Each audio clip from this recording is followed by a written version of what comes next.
Hello friends, my name is Brian Nichols. Welcome back to another one of my MMA event reaction videos. Today we're going to talk about the UFC Fight Nights, Anthony Smith versus Devin Clark that occurred today, Saturday, November 20th, 2020. We're also going to touch on the boxing event that wrapped up, I'd say 30 minutes ago. That was between Mike Tyson and Roy Jones Jr. Let's first talk about the UFC. Let's get right into it. If you don't know the results, I'd highly recommend go watch the fights or look up the results so I don't ruin them for you. If you don't want to look them up, I shall spoil them now for you. First up, we have main event. Anthony Smith defeats Devin Clark by submission, triangle choke, 2 minutes, 34 seconds in round number 1. Did you notice Devin Clark had his hands completely under Anthony Smith's back when Devin Clark was up on top? That was the first thing I noticed. I was like, Anthony Smith's going to wrap up that arm. And he grabbed, I think it was Devin Clark's right arm, lifted it up, and he just started pulling his leg. And Devin Clark just left his other arm under there. Like, he didn't try to get out. He just got trapped. I don't know what he was doing. I felt like that was, granted, I wasn't in there. I wasn't the one fighting. I'm not Devin Clark, but I don't want to say that was the easiest setup. But I kind of saw it coming. Like, if I saw it coming, what were you doing? I don't know. But, yeah, I mean, what does this do for these guys? I mean, Devin Clark obviously is going to have to go back to the drawing board. Anthony Smith, you know what? I respect Anthony Smith because, number one, he asked for 5 round when the main event, of course, fell off. But also respect to his response to Paul Felder in the post-fight interview, where Anthony Smith said, when Paul Felder asked him, what's next for you? And I like the fighters that not only had a title shot and lost, or they got almost to the top of that heap and then lost, and they get to the point where they're like, you know what? I know I have more work to do before I can become champion. I know I need to prove my worth to get back to that spot to get an opportunity to be champion. And that's what Anthony Smith said. He's like, you know what? He's like, I always said I just want the next fight to get me to the title. But he said, I'm going to take fights that are in front of me, what the UFC thinks I need to take. Which, you hear that from a lot of the fighters that aren't, like, super high ranked. Usually you hear from the fighters that are super high ranked, like, oh, I want, number 1 or number 2 in the rankings. Of course, because they want to get up to that title shot. And Anthony Smith realized, like, hey, maybe I'm not ready. Maybe I need to learn some more. And that's exactly what he said. He's like, I want to go back. I want to learn some more. Even though they said it was his 50th MMA fight, which is crazy. You don't hear about a lot of MMA fighters that get to 50, let alone, like, Khabib with, like, 30, So hats off to Anthony Smith for that. Hats off for Devin Clark for taking the fight, being cool with 5 rounds. I assume he had to give the okay as well when the UFC proposed it to be 5 rounds. So what does it do for each fighter? Obviously, I feel like it doesn't do much for Anthony Smith. Obviously, it gets him in the win column. Let me see. Was Anthony Smith's last fight Glover Teixeira? No, it was Ratchik. Alexander Ratchik. So he lost that, and then he lost to Glover Teixeira before that. He beat Gustafsson and then lost to Jones. So since losing to Jones, he beat Gustafsson, then he lost to Glover, and then he lost to Alexander Rakic. And now he's got another win. So, loss, win, loss, loss, win. So it's another win for him in the win column. And, Devin Clark's a big, strong dude. Devin Clark only is 12, as of this fight, was 12-4. And now 12-5. He's 30 years old. So Devin Clark will be back, But yeah, I think it's just a good win for Anthony Smith to kind of work up. Let me look at the rankings real quick. Let's take a gander. So light heavyweight.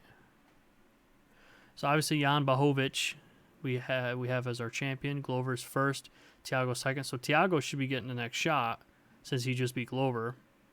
Dominic Reyes is third, but Dominic just lost to Jan. And then Alexander Rakic, Jiri Projaska? That's a new name for me. Volkan Ozdemir, Anthony Smith.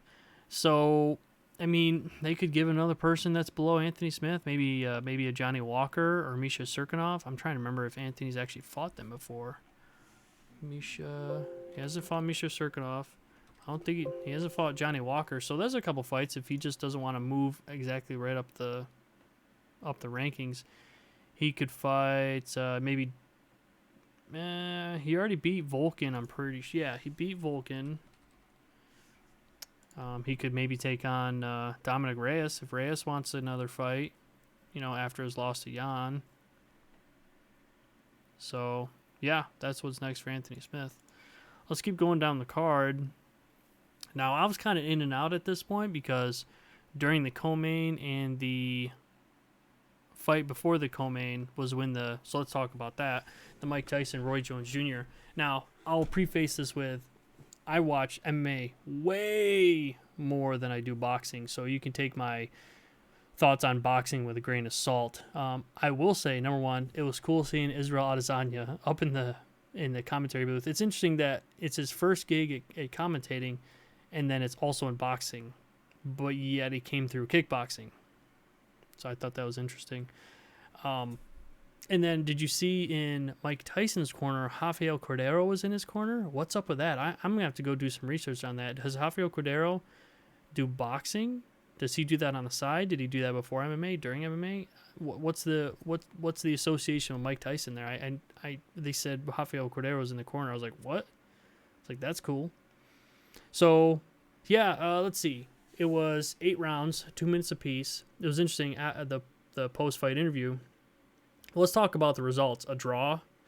I haven't looked online to see what everybody else's thoughts were, but my thoughts, that was not a draw. That was Mike Tyson all the way. That was a lot of defense by Roy Jones Jr. I understand he was trying to pick his shots, maybe lead with a jab a lot, staying on the outside and tying up with him. But even when they were tying up, Mike Tyson was landing bombs on the inside, and whereas Roy Jones Jr. was just kind of holding him. And Mike Tyson, I mean, he'd get a shot maybe here and there, but Mike was lighting him up. And so even when the times where Roy Jones Jr. was trying to, keep distance, Mike would start throwing his patented overhands. Roy Jones Jr. was kind of tie him up, and then Mike would hit him again with the body shots. And it's like, I don't understand how you make that a draw. I'm gonna have to look at the scorecards. Maybe they're just trying to make it a draw because it's boxing. Let's be real here. Maybe they're doing it because trying to be a quote-unquote exhibition bout. Maybe they're doing it because of the age of the boxers, because of the status, maybe because it's California. I don't know. I don't understand the reason. It took them a very long time to come up with those results. And what's also interesting is, if I recall correctly, let me think. They were showing the live judges scoring.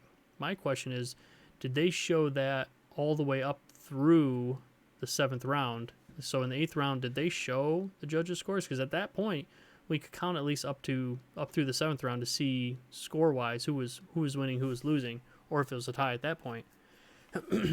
And then we could kind of make our assumptions. I don't know. I need to go look and do my research on that. But in my opinion, that is not a draw. That is a Mike Tyson. Now, like I said, with the post-fight interview between both Mike and Roy Jones Jr., the interviewer, I don't even know the gentleman's name, was asking Mike, what's your thoughts on it being a draw? Mike's like, I'm good with that. And I'm like, imagine hearing Mike Tyson say that back in the day. Like, he started boxing before I was born. They said in 85. I was born in 89. And I wish when I was younger I watched boxing, and I wish I could have watched him in his heyday, but I did not. But the interviews and the crap or the shit talk and things like that Mike would say, some of the things I've seen that he said before, to now hear him say, I'm okay with a draw, like, you would have been mind boggled if he would have said that back in the day. So to see, obviously, he hasn't fought since 2005. completely different person. Obviously, we all grow. We're all different. It was just a crazy contrast. And then it's funny, they go to Roy Jones Jr. He's like, screw that. I don't want to draw. I want to win. Yeah, which makes sense. It's competitive. And but the other thing is like, what the hell? Mike wants to keep doing this? Is he just going to keep finding other legends to compete against? I mean, that was the other thing I need to look up. Mike was saying this is a humanitarian thing. Was this actually some kind of, were they raising money for an event or for a cause? Is that what this was for? If that's the case, hey, hats off. They also had that, was it Jake Paul? I don't keep track of these Paul brothers. Fighting or boxing the NBA player. I was talking to a buddy of mine, and he was like, I think the NBA player should be in more shape, cardio-wise. And I'm like, I agree.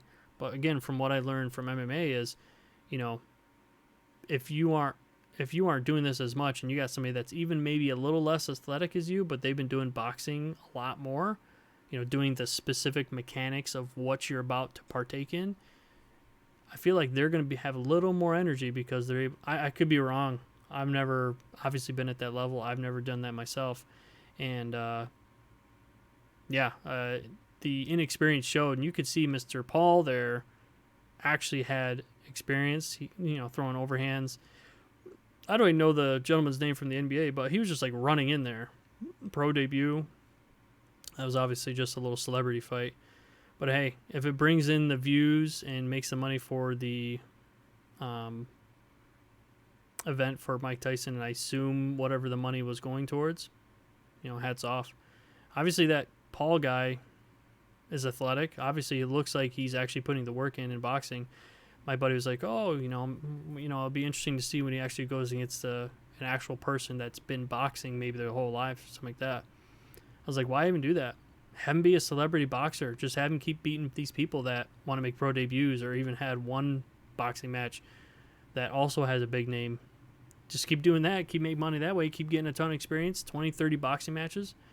Then maybe try if you're still into it at that point. But why even try to get a loss by fighting somebody that's actually been doing it for a long time? So yeah, overall, anyways, the main event, I liked it. It was, it wasn't vintage Tyson from what I seen. I mean, the dude still had speed. He still had power. You could tell Roy Jones Jr. was saying that it hurt, and he still got it. I mean, obviously he's not, in his prime, but he still got it. So that was fun to watch. Back to the UFC. Let's see. Co-main event, I'll be honest, I was kind of in and out during some of these fights. Let me go down the list here because I'll be honest, the card was nothing that crazy to watch. God,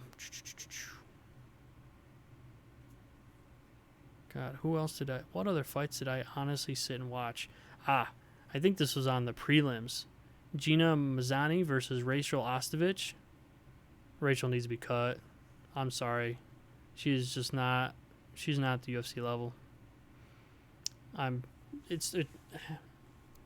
hate to say something like that, like super direct, but when you're now 4-6 and you have a fight like that, like she was hitting air so much in her strikes. It was just, I don't know, just didn't look good.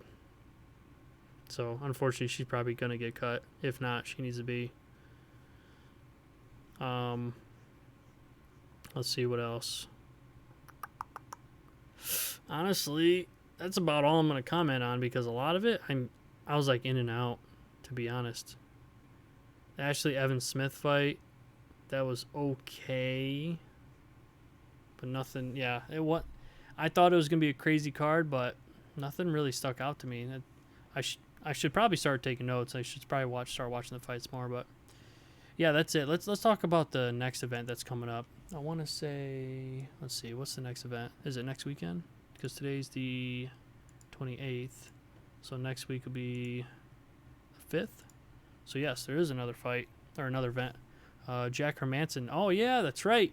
Jack Hermanson has now a new opponent again. Let's see. I want to say Jack was supposed to originally fight. Oh, who was it? Now I need to look. Hold on. It was Darren Till. Till had an injury, And then Kevin Holland stepped up. And then Kevin, that's right, he just got hit with COVID. So now Hermansson's fighting Marvin Vettori. So that should be an interesting fight. Marvin Vettori supposedly ranked 13 on Tapology. And then let's see, who else do we have? OSP is fighting Jamal Hill. That should be good. Let's see, Montana De La Rosa. She's got another fight. She's pretty good. She's fighting somebody named Talia Santos, who's 16-1.